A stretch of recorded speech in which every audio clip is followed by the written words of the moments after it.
نحمده ونصلي ونسلم على رسوله الكريم اما بعد فاعوذ بالله من الشيطان الرجيم بسم الله الرحمن الرحيم قال الله تبارك وتعالى في القرآن المجيد وإنك لعلى خلق عظيم صدق اللہ العظیم۔ سامعین و ناظرین،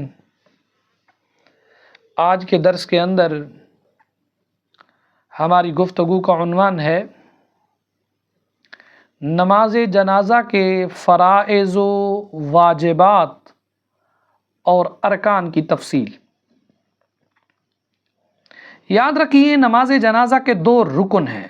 نمبر 1 4 تکبیریں، نمبر 2 قیام۔ علامہ علاء الدین حصکفی رحمۃ اللہ تعالی علیہ آپ لکھتے ہیں نماز جنازہ میں 2 رکن ہیں۔ نمبر 1 4 تکبیرات، یعنی اللہ اکبر کہنا، پہلی تکبیر، یہ بھی رکن ہے، شرط نہیں ہے، اس لیے اس پر دوسرے جنازے کی بنا درست نہیں۔ نمبر 2 قیام شرعی۔ قیام، اگر انسان صحت مند ہے، کوئی عذر نہیں ہے، تو عذر کے بغیر اگر بیٹھ کر نماز جنازہ پڑھے گا تو نماز جنازہ ادا نہیں ہوگی۔ کیوں؟ اس لیے کہ قیام اس کا رکن ہے۔ 4 تکبیریں کہنا یہ ارکان ہے، اس کے 4 مرتبہ جو کہا جاتا ہے نا، اللہ اکبر اللہ اکبر اللہ اکبر اللہ اکبر، یہ ارکان ہے۔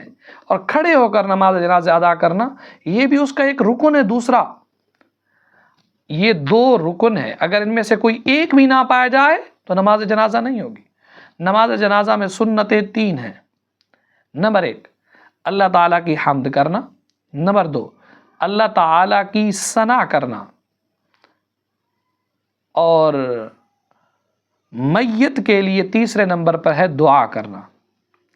زاہدی نے اسی کو ذکر کیا ہے، اور تنویر الابصار مع الدر المختار میں ہے نماز جنازہ کی سنتیں 3 ہیں: حمد باری تعالی، ثناء باری تعالی اور دعا۔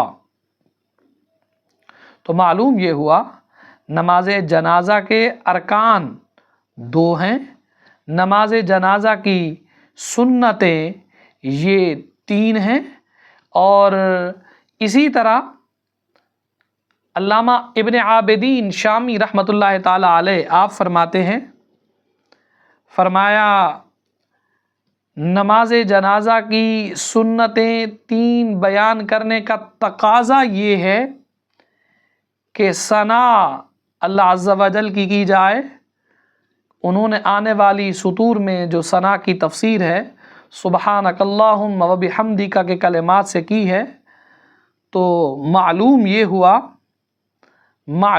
ہوا کہ نماز جنازہ کی تیسری سنت نبی کریم صلی اللہ تعالی علیہ وسلم پر درود کو بھی بتاتے ہیں۔ تو صاف بات ہے نماز جنازہ میں درود بھی پڑھا جاتا ہے۔